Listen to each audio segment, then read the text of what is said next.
Hello everybody, welcome to another daily dose of gaming news and all that good stuff. And as always, I also publish on Rumble, on the blogger site, and also on Patreon for extra support. And I go about on Twitter X, doing my updates and such. Later today we will get around, we will get a new episode from Dead Space Remake, and hopefully we can get the latest VOD from yesterday's live stream. I did manage to stream around 2 hours or so. We are now on the shunning grounds, underground subterranean shunning grounds. I will try to get around there. I need to check the game progress route, because afterwards I want to go to Moog's Palace, at least to unlock the possibility to do the DLC, so I cannot have that worry in my head before the DLC launches. We take very, very slowly, but yeah, basically that's my plan. See what I can do here on the shunning grounds. But yeah, I think that's it. We did manage to do the puzzle on the liturgical village. We can basically jump into the Alec tree afterwards. So yeah, we got some stuff here yet to do. So I can consider myself a little bit more prepared for the DLC. But yeah, other than that, I will try to do the live streams the best I can, with more regularity if possible. I just tweet it out when I am live there, so give it a follow there. Yeah, that's it regarding any kind of updates on the channel. Let's go to the news. Similarly, again, Ubisoft is doing their shenanigans here. Slowly but surely trying to get around and do their thing with the subscription-based services, with the Rainbow Six Siege. This game is a little bit old now. It's been out for a few years. Again, I never played this game. I'm not even sure if how the price of this game is, but now they are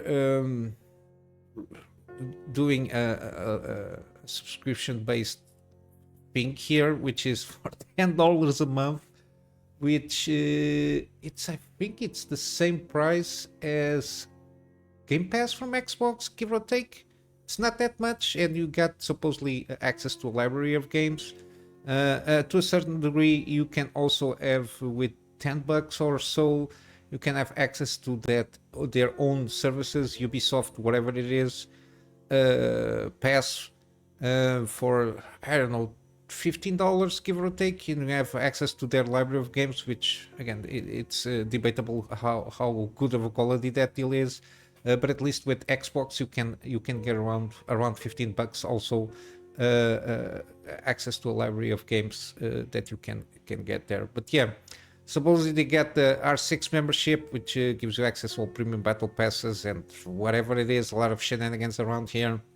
Again, they put the FOMO in here. Enroll between June 11th and June 18th to get 4 even bonus rewards. A little bit of FOMO there, but yeah, this is this is not good. And there is a video here of announcement. I don't know, this is like a esports kind of a thing here. Yeah, supposedly Blast R6 major Manchester 2024 esports event. Yeah. They made an announcement here, and everybody just booing all over the place. This kind of announcement, of course. What do you expect here? Yet again, Ubisoft pushes their downfall a little bit further with this kind of shenanigans. Yeah, and yeah, enroll by June 27th to get the first drop. Yeah, this is kind of a monthly thing. They're going to give you what usually Blizzard does with their own games. Again, people don't have $10 for it, just the game. If it was for the library or something like that, or a tier or something in those lines, but did these people think that people have $10 per month for every month to give away for one game? It's $120 per year. It's the equivalent of almost 2 games per year that you can buy, instead of spending money on this shenanigans. But yeah, it is what it is. Yeah, keep it going. We will have the Silent Hill 2 remake launch date. Might be announced in 2 days. Supposedly, out of nowhere, Konami confirmed a new Silent Hill transmission will be broadcast on May 30th, 4 p.m. Pacific time. Again, there's been some stuff happening with this game, particularly the fact that the first trailer was not that good. It feels very weird. Supposedly it's done on Unreal Engine 5, which is by itself weird because it seemed like it was done in, I don't know what kind of engine there. The graphic fidelity is not that good or on par with current level games. Especially this game, it's an older one. I think it would benefit. Like, I was expecting more at the time when they launched the trailer, like a jump in, I don't know, let's say Resident Evil 4 to Resident Evil 4 Remake, something like that, in those lines, so you can get more polished in terms of, especially in graphic fidelity, more polished experience there, with the same kind of mechanics, the remake mechanics and all that jazz, and the AI and all that stuff. Suppose the game, in terms of story, is going to be the same. I think the puzzle stuff that they had on the game also is going to be very similar, from what I understand. Yeah. Yeah, I don't know about this one. Unfortunately, I think it's not going to be that good. Again, Konami is one of those companies that I don't know what they have in their minds.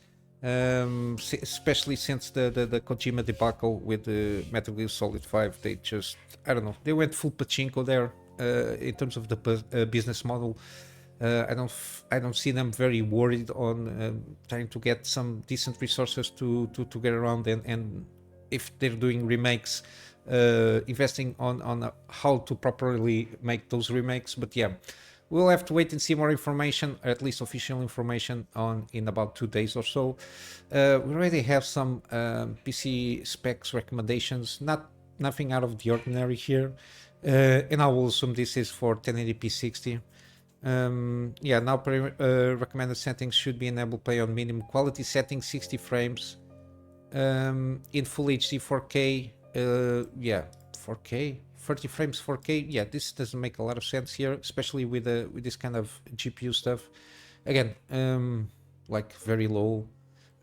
Yeah, I think I covered this at the time. RTX 2080. Yeah, RTX 2080. Okay, and 6800 XT. 4K. I'm not sure if they can handle with the Unreal Engine 5. It's a little bit, pushes a little bit under that, but yeah, we'll see for sure. I will see what's going to happen in 2 days, and I will let you know. And continuing with the horror thing, Resident Evil stuff. We got more rumors and leaks again. There was a lot of leaks regarding hardware. I'm a little bit tired on the hardware rumors and leaks because everybody says something different, and I will wait for official information. At least we have something more specific to talk about. And I'm getting a little bit tired of this kind of leakers claim, yes and no and yes. But yeah, at least probably it's going to be the last time I talk about this. See, until we get a little bit more details, because we're going to get Gamersums Fest and all that jazz in a month or so. For sure, if we get any kind of announcements or any kind of teasers, we will get them there. But yeah, this column already covered this, some leaks from this guy.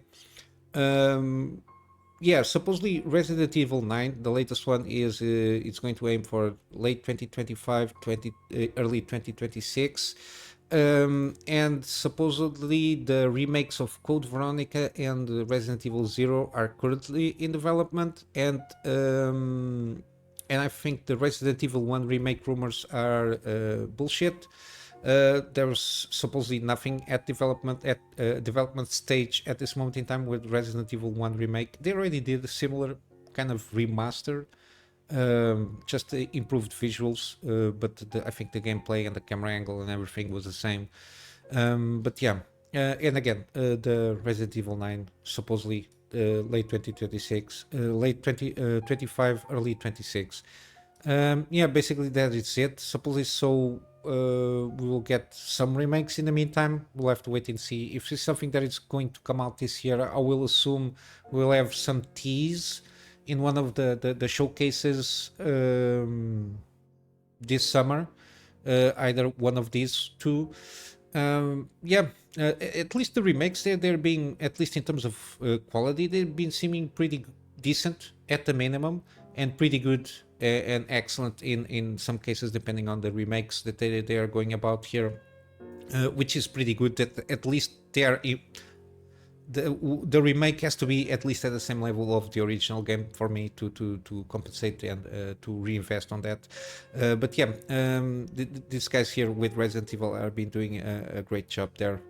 But yeah, at this moment in time, this is the again, it's information that we have. Again, I'm trying to hold on a little bit on covering too much of leaks and rumors, because we are ramping up to this summer's Game Fest and all the showcases that we're going to get starting early next month. So in about a week or two, for sure we'll start to see some stuff happening, because it's the silly summer stuff that we're going to get a lot of announcements. So I'm waiting a little bit there to get more official information, to get a better idea what we might get. But yeah, hopefully this is true. But yeah, again, leaks and rumors. Now we have the piece of resistance for today. Again, this comes about with a lot of stuff that with this whining little person here, Alyssa Mercante, and a little bit of this Nick Calandra, which was involved with Grams in doxing him. Yeah, this in some areas ramping up to a certain degree. The stuff here, again, this is kind of related with probably some doxing situation. But again, this Smash GT already had the clash with Alyssa Mercante. Alyssa Mercante doxed him and called and contacted the family members, the wife and the such of this Smash GT person, if not mistaken. I think that was the situation there. These people are getting crazier and crazier, and if you don't start getting some, I don't know, I think this will start to stop to a certain degree when they get themselves in legal troubles, because doxing, it's illegal in some states in USA, and it's not a good practice, because it's illegal in some countries depending on what kind of doxing you do. Mainly because a lot of information, because there is always the debate of public information and what you supposedly can share there, and basically it's something that it happens here. I understand where this guy Smash GT comes from in terms of what he was trying to do, which basically had a website featured Kotaku detected page. And this page was shut down after a coordinated campaign that was organized by this Calandra guy, which I don't know what these people do. He has a huge following, especially a paid following. Grumps said at the time, I don't know what happened since then, like a few weeks ago, just from, I think it's Patreon, he gains about $55,000, so he got several tiers for, I understand. So around 20k people on Discord, between Discord, Patreon, and all that jazz, in terms of following here. And when you start weaponize this kind of things here with the justifiable and honorable missions and crusades, shit like this will happen. Because the campaign was organized in Discord, if not mistaken, by his own Discord, Nick Calandra. Supposedly this page was supposed to be like an aggregate especially a comprehensive directory of individuals who work or have worked at Kotaku, a website that has historically shown to care more about pushing activist agenda narratives instead of conversation about video games. Again, I never saw the page itself, so I don't know what exactly was there. But supposedly the page includes writers, editors, and others who have contributed to the downfall of games journalists over the years. Each entry provides relevant information for further research, including their roles, articles, and/or linked video explanations. And I'm not against of, for example, having their for example, their role on the. I think it's okay having their role as per the article itself, and have the articles linked there, and probably like the even the videos, like the thumbnails of the videos there, or with a link of the videos, and explaining what kind of topics, separated by topics, regarding this person covered X amount of topics, or the person that covered this amount X amount of topics, and such like this. As long as just the at least the name, the function on the company, and the articles itself, I don't see an issue this being a docs, because that is to a certain degree public information from a company, which usually, if it is just that information, I don't think it covers on doxing, because it's something that is, it's the same thing if you talk about the journalists of the New York Times, and you just copy paste his name, the article name, and all that jazz. If it is just the information related in the journal itself, I don't think there is an issue there regarding doxing, at least in terms of like any kind of legal discussions. But if it is only this, again, this shows that they are afraid of these kind of things. The same way that they went full-blown trying to cancel Cabrutus when he did the creator page there, which is basically just telling this company is associated with these games, and I don't recommend based on that. Again, if the intention, and I believe the intention was of this Smash GT, I think the intention was just regarding a subject, let's say Assassin's Creed Shadows, who wrote about this or wrote wrongfully about this, because to a certain degree there is no journalistic integrity, not even let's say there is only like a narrative trying to be driven. There is no journalistic integrity, which is research, investigation, and make a conclusion, reporting. That there is nothing like that. It's basically it's like a personal personal blogger platform, as Kotaku it is, and to a certain degree IGN is also becoming that. Yeah, in terms of the legality here, the fact that you can I think just aggregate that information, so the person, the job position, and the articles itself, and the subject matter, I assume there is no issue, because it's something that is already published there. It's just an aggregation of that information, in the sense that it is it's not you're trying to aggregate the information of a person or several persons. Is the subject.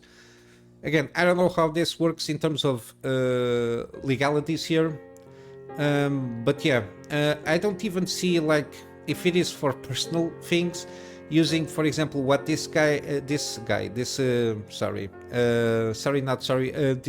lady uses, the Lisa Mercante. What she uses there, she had like an Excel sheet with like the YouTubers and what videos they did talking about her. Again, for personal consumption, I don't care, but again, every kind of information to a certain degree can be used for being weaponized.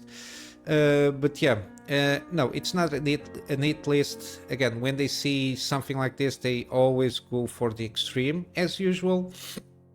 And yeah, to a certain degree, I think it's normal if you want to aggregate information, or else you just call IMDb. You have to shut down IMDb. I think it's Metacritic, the aggregator of the game stuff there. You have to shut down all of these sites there if you think that aggregating information that it's available, especially within companies, if it is work information.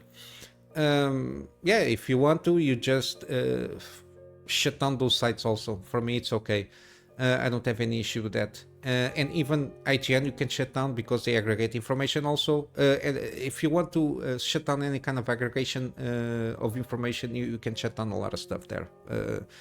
But yeah, it's the way the information is aggregated, for what purposes and with what intentions also, I think, has to do a lot with that. Yeah, she said this is regarding her own. That afterwards it was deleted, so take it as it is. This is an incomplete collection of YouTube videos about me and the creators they make. I'm not watching this. Interestingly enough, I'm not watching this. I saw some videos that people manually written the links there, and a lot of the links have like bookmarks on the videos themselves, so it starts exactly when they talk in the middle of the video, and some of them is also VODs from live streams. It's when they start talking specifically about her in the middle of the video. So she watched it and bookmarked the timestamps there with the links. So yeah, she already watched it. She, again, these kind of people are sick in the head. But yeah, yeah, I think they bullied to a certain degree Wix, which was the hosting service from this page. I think they bullied with the mass reporting for Wix to take down the page there, because if the information that I already told that was in that space there, for people to be aware what kind of articles that certain people wrote, I don't see any issue with that, just as like the name, the position, and the article itself, and the subject matter that is highlighted in that article. I don't see an issue with that, because if you start getting issues with that, you need to start again, shut down IMDb's and all these kind of sites, Rotten Tomatoes also, because it's aggregating information, because it has names of persons and what role they took in the movies and in the games and all that jazz. So yeah, it has a little bit there also. That's why doxing can be a little bit, it's blatant when you see it, but when they claim doxing, you have to be very careful what you are claiming at. But yeah, he just basically, let's say, he weaponized his own following, and to a certain degree, it's people that I don't know how they pay to be ordered to do this kind of stuff here. Again, ideology, it's very hard to, when you are mind washed, it's a little bit tricky to get around and get out of that. But yeah, yeah, this guy is doing some shenanigans, trying to go about and targeting people. And I think this started because this guy was mentioned in this site. But yeah, he went for it full throttle. Again, I think he's weaponizing his own community there to go about and mass reporting stuff. Because I don't think it's against TOS, especially from Wings. I think that they were completely bullied in doing this, because they for sure were inundated with complaints of doxing. Again, yeah. I think there is something more in that sense. And of course, everybody starts piling up with Alyssa Marcanti, and then this Jessica Cogswell. Supposedly it's, GameSpot editor. Yeah, she was already also attacking Cell Gamer dudes, publisher animus against white people. Yeah, these sick people, these sick in the head people, they just I don't know, jumping in a burning rumbles of stuff. But yeah, that's what these people like to do here. But yeah, sometimes you win with Celebrate, sometimes you get this kind of situation with Winx. But in the overall scheme of things, I think when the money dries up for this kind of activism, because it will run up, because it doesn't make any money, it just is just pissing off as I said yesterday, the 95% of the market share that spend money on games. When you start pissing off that, you will start seeing slowly but surely the dry up of the money for this kind of activism. And also you will start to see these kind of sites, for example, IGN had to buy a lot of the competition, let's say, and for sure we will start to seeing some layoffs this summer in the industry, especially on the journalism industry or so-called gaming journalism industry. Some consolidation on the sites there. Some of them for sure will start to redirect to IGN at this moment in time. But if this continues, because they are spending money to buy up these companies, then they have to fire people, and with that usually comes some compensation packages. You start to see the picture here. It will not get good, but we need to continue our fight and calling out this kind of shenanigans that it's not good. It will not come out in the end good for them, because they will be continuously called out on this kind of shit. But yeah, we will continue to do our part. It might not seem too much, but if everybody does their part, even though it can be just a little bit, it will accumulate and aggregate themselves in the effort of cleanse the scenery of this activism that it's not good, and it's trying to destroy what we like in terms of our hobbies, from gaming to figurines, in the example Warhammer 40k, to Dungeons and Dragons. They are all completely woke, and we also need to start focusing a little bit. I need to start again, this is a lot of stuff happening that I would like to cover, but I have to do single videos there. Something with Epic Unreal Engine, on the Epic side of things, on the developer language and all that jazz. There is a lot of stuff happening. But yeah, we need to continue to call out and make people aware of this kind of shenanigans. But yeah, I will just wrap up with some gaming deals. We got now Pacific Drive, 20% off. Again, I really want to try out this one. We got Dave the Diver still on a deal, 25% off. We got Liza P still 2 days, 30% off. We got Shardpunk. Again, if you're not sure if this one, it's kind of very similar to XCOM, kind of a gameplay there, turn-based combat, and with some base camp management, squad management there. Again, if you're not sure, you got the demo here, but it's 30% off, very cheap, and seems pretty good. We got also Jagged Alliance, 50% off. Now it's getting cheaper and cheaper. And again, I think this is a very good game if you like this kind of XCOM-y kind of a thing. I think this is a good one. And lastly, on Steam, we got No Man's Sky. Again, 50% off. All the updates are free, of course, and included on the game. On GOG, we got still almost a day here to take advantage of the Metro franchise bundle, $9.50. And we got Paid Digital Deluxe Edition, or if you're not keen to spend $9.99, you can just go for the standard edition and play just the main game, which is excellent. I did a gameplay series on this one, and I do recommend when it's, especially when it is on a deal here. We got also Void Buster, same situation. I do recommend. This is kind of oh my god, first person action roguelike kind of a thing there. Yeah, I do recommend. I did also a gameplay series on this one, and I do recommend, especially at this price point. We got also then the Wolfenstein. This is the 2-pack, so Old Blood and the New Order, 75% off as a bundle. And then lastly, we got Wolfenstein 2, The New Colossus. This is the digital deluxe edition, which brings the DLC stuff, which is the season pass. It's already included here, 85% off. And yeah, this is what I got for you today, guys. I will just wrap up here with a plug on my Patreon for extra support. This extra support is more in line for me to get a storage solution, for me to get backups of stuff that I do for my clients, and of course, so extra space for the videos that I do for the channel. And with all that said, I will hope you have a wonderful day, and I will see you in the next one. So until then, Kunamy Master out.